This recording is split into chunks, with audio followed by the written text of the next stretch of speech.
Assalamualaikum warahmatullahi wabarakatuh. Dan selamat pagi, siang, sore, malam, atau kapanpun kalian menonton video ini. Terima kasih telah mengklik video ini. Video ini merupakan video dari kelompok 6 kelas 10-9 yang terdiri dari Aldo Fitran Ramadan, Kadek Widiani, Alifa Nurfandila, Novalina Ambarsari, Iksan Al Malik Nur, dan Dionawan Rabita Alam. Di sini kami akan mengenalkan Kerajaan Samudra Pasai. Sudah kenal belum dengan Kerajaan Samudra Pasai? Belum kenal? Oke, kalau gitu ayo kita kenalan dengan Kerajaan Samudra Pasai. Kerajaan Samudra Pasai adalah kerajaan Islam tertua di Indonesia.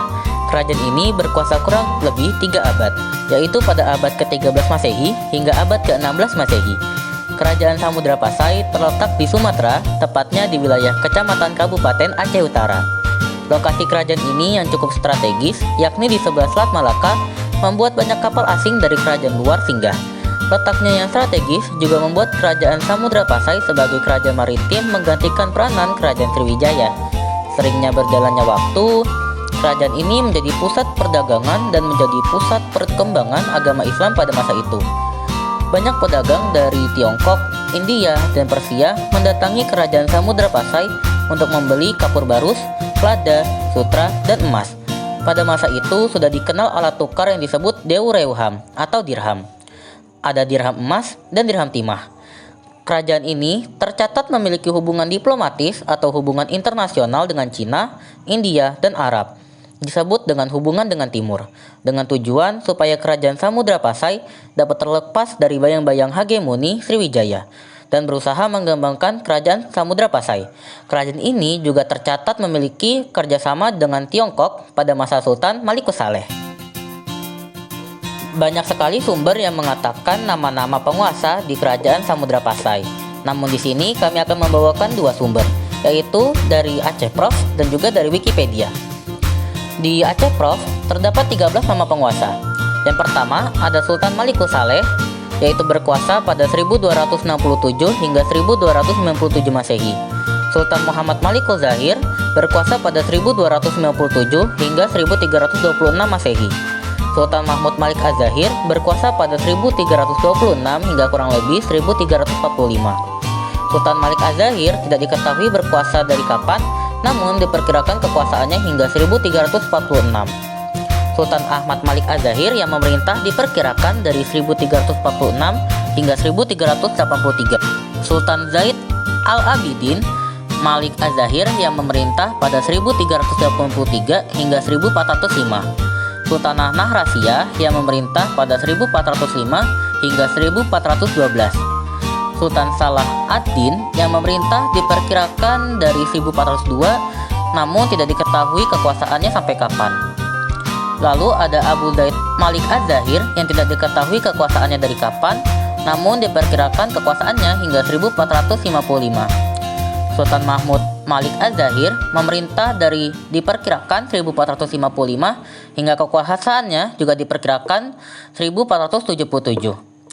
Sultan Zain Al-Abidin memerintah diperkirakan 1477 hingga 1500. Sultan Abdullah Malik Az-Zahir yang memerintah diperkirakan dari 1501 hingga 1513. Sultan Zain Al-Abidin yang memerintah tahun 1513 hingga 1524. Menurut Wikipedia, kalian bisa lihat foto ini ya secara lengkapnya. Kerajaan Samudra Pasai tentu dibantu oleh pejabat-pejabat yang ada di kerajaan tersebut. Di sini ada 3 yang disebutkan. Yang pertama ada Sri Kaya Sayyid Ghiyasuddin sebagai Perdana Menteri. Yang kedua ada Sayyid Ali bin Ali Al-Makarani sebagai Syekhul Islam. Yang ketiga, Bawa Kayu Ali Hisamuddin Al-Malabari sebagai Menteri Luar Negeri. Nah, di sini nama rajanya atau sultan dan sultanah mungkin berbeda dari satu sumber dengan sumber yang lain. Nama-nama sultan dan sultanah memang banyak, namun tidak banyak catatan mengenai sejarah setiap sultan dan sultanah, sehingga mungkin saja terdapat perbedaan waktu, berkuasa, dan catatan sejarah yang ada. Berdirinya Kerajaan Samudra Pasai. Kerajaan Samudra Pasai merupakan kerajaan gabungan dari Kerajaan Samudra dan Kerajaan Pasai. Kejatuhan Kerajaan Sriwijaya membuka jalan untuk berkembangnya Kerajaan Samudra Pasai. Nah, menurut karya Hikayat Raja-Raja Pasai, Kerajaan Samudra diperintah oleh Raja Meurasili yang bergelar Sultan Malik As-Saleh. Sedangkan kerajaan Pasai didirikan oleh Nazimuddin Al-Kamil, yakni seorang utusan dari Mesir. Kerajaan Samudra Pasai berdiri pada tahun 1267 Masehi. Masa awal Kerajaan Samudra Pasai. Pada masa kekuasaan Sultan Malik As-Saleh sebagai raja pertama, Kerajaan Samudra Pasai berkembang sebagai pusat pendidikan dan penyebaran agama Islam. Pada masa inilah, penjelajah dari Venesia, kota Italia bernama Marco Polo, datang bersama rombongan Ratu Tiongkok. Sultan Malik As-Saleh wafat pada 1297 Masehi dan sepeninggalannya, Kerajaan Samudra Pasai dipimpin oleh Sultan Muhammad Malikul Zahir. Masa kejayaan Kerajaan Samudra Pasai. Sepeninggalan Sultan Muhammad pada tahun 1326, Raja Samudra Pasai digantikan oleh Sultan Mahmud Az-Zahir, yaitu anak hasil perkawinan dari putri Kerajaan Perlak, yang membawa masa kejayaan pada Kerajaan Samudra Pasai. Di bawah kekuasaannya, Kerajaan Samudra Pasai berkembang pesat. Kerajaan Samudra Pasai pada masa ini menjalin hubungan dengan kerajaan-kerajaan Islam di India maupun Arab. Dalam hal ekonomi, Kerajaan Samudra Pasai berhasil mengambil alih pengaruh Kerajaan Sriwijaya di Selat Malaka sebagai pusat perdagangan internasional. Pada masa ini, terdapat barang yang diekspor, yaitu lada, kapur barus, dan sutra. Kerajaan ini juga mengeluarkan mata uang dirham, dirham emas maupun timah, sebagai alat pembayaran. Di masa ini, tepatnya pada 1345, terdapat kunjungan Ibnu Battuta, seorang penjelajah muslim dari Maroko. Dalam catatan Ibnu Battuta, dikatakan raja pada masa itu digambarkan sebagai raja yang alim dalam ilmu agama dan murah hati. Masa kekuasaan Sultan Zain Al-Abidin Malik Az-Zahir. Sepeninggalan Sultan Mahmud Az-Zahir pada kurang lebih tahun 1345, kekuasaan diteruskan oleh Sultan Zain Al-Abidin Malik Az-Zahir atau Zainul Abidin. Pada masa ini, Laksamana Cheng Ho dari Tiongkok mendarat di Kerajaan Samudra Pasai. Ia menganjurkan agar kerajaan mengambil perlindungan dari Kaisar Tiongkok. Nah, sebelum kita lanjut, masih ingatkah kalian dengan Maharani Sima yang terkenal sebagai ratu yang adil di Kerajaan Kalingga? Oh enggak, kita nggak lagi bahas beliau. Di Kerajaan Samudra Pasai juga memiliki sultanah atau ratu pertama di Indonesia yang beragama Islam. Sudah kenal? Ia adalah Sultanah Nahrasiyah. Mari kita lanjut ke masa kepemimpinan Sultanah Nahrasiyah. Kerajaan Samudra Pasai pernah dipimpin oleh seorang wanita bergelar sultanah, yakni Sultanah Nahrasiyah. Ia berhasil mengembalikan kejayaan Kerajaan Samudra Pasai sebagai pusat syiar Islam.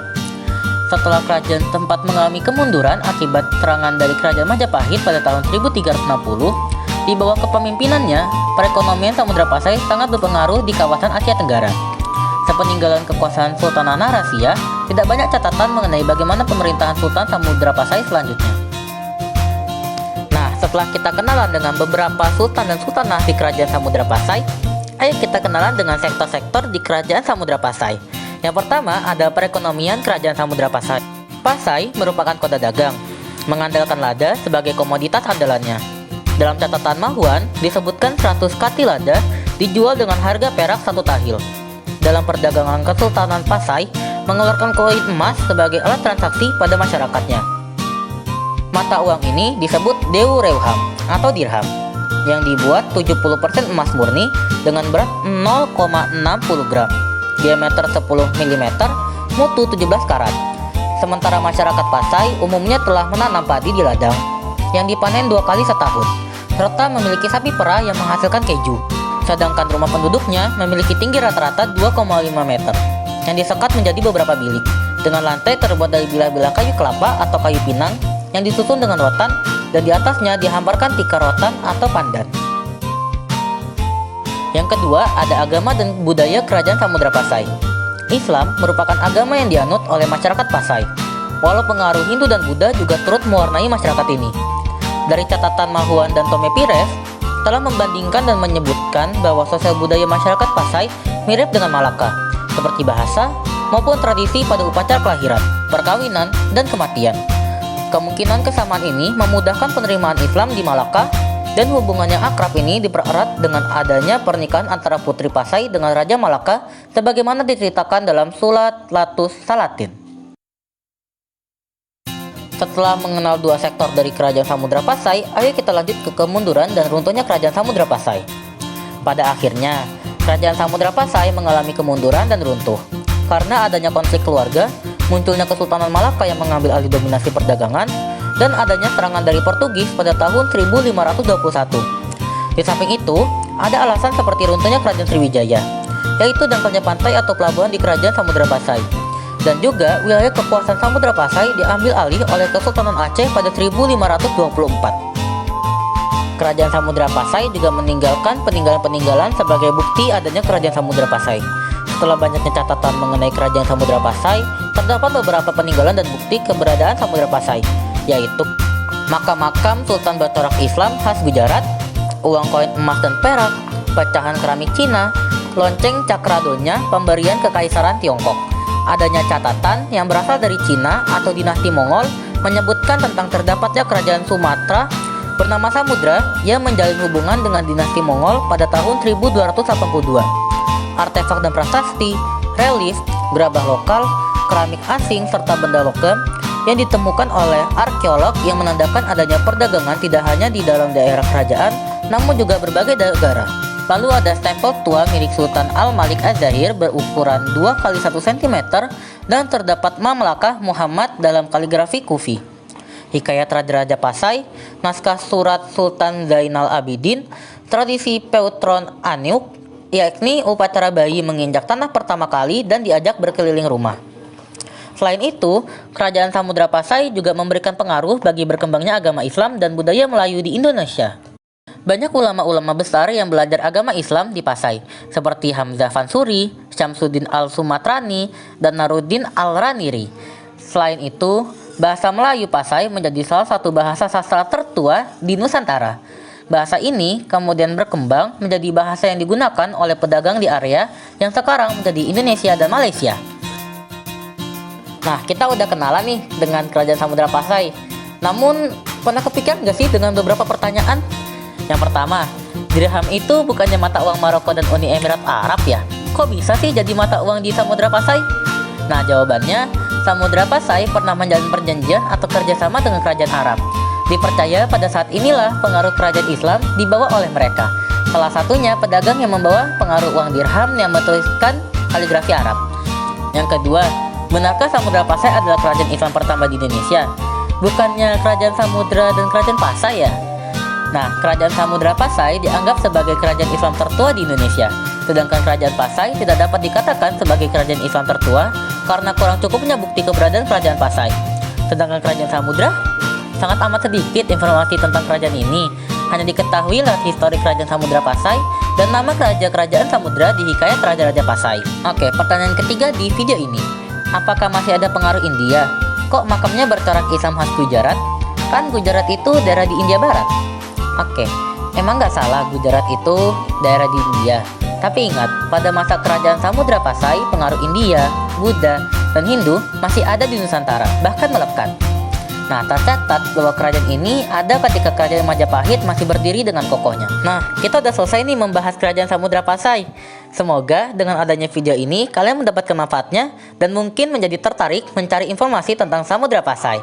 Oke, kami kelompok 6 kelas 10-9 dan saya Dino Robita Alam sebagai pengisi suara video ini pamit undur diri. Makasih telah menonton. Wassalamualaikum warahmatullahi wabarakatuh.